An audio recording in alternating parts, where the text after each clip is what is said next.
All right, I think we got it figured out. Can everybody hear me? Yep. Now that I'm sitting in the saddle. All right, that's what we'll do moving forward. I think I figured out the problem. Okay, so can someone everybody raise their hand for Drew? Colin. Hey, Drew, you guys started off a little slow shooting from three, but just I'm assuming the looks didn't change. Just what changed for you guys that they started falling?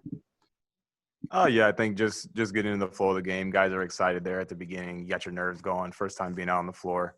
Some balls went in and out. I think Mark had 2 or 3 go in and out, rattle around, and we saw him put those in the second half. So I think just settling into the game, that's it.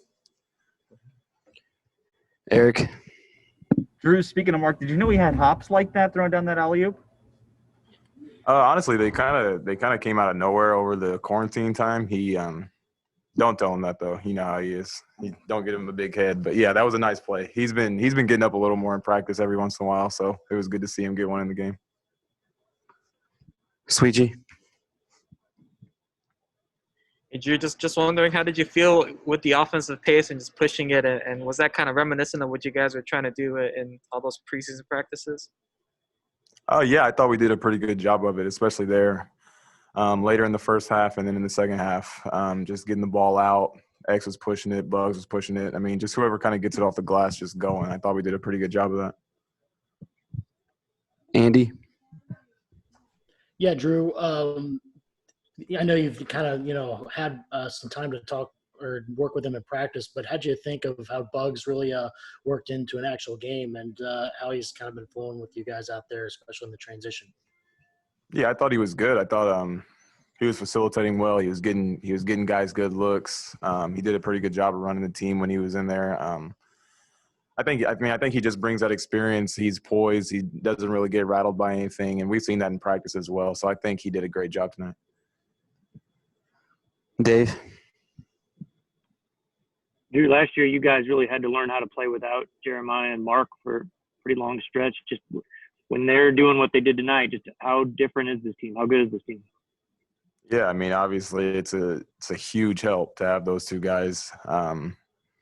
I think that's what we expect from them every night. I think we expect JT to dominate the paint. We expect Mark to get hot, knock down his open shots, and be a spark whenever he's getting the ball. So I think just having those guys out there consistently it'll do wonders for our team. Joel? Hey, Drew, you seem to get to your spots a lot early in that second half, getting to the line quite a bit.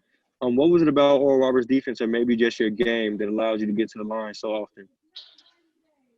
Really, I think it was just us pushing it in transition. I think X hit me there a couple of times running the floor, and I was just able to get fouled and get to the line. I think that's really what it was more than anything, just getting out and running them, kind of catching them off guard. Mason?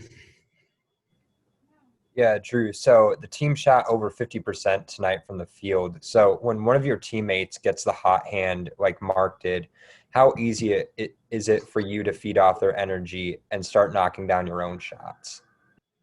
Yeah, I think it's contagious. I think you see a guy like that get going, and I think you just kind of see it spread around the team. You see the energy picks up a little bit. You see guys getting excited. So I think just getting that one guy going. Tonight it was Mark who really sparked it there in the second half. I think that's definitely big for us. All right, thanks, Drew. Tilly?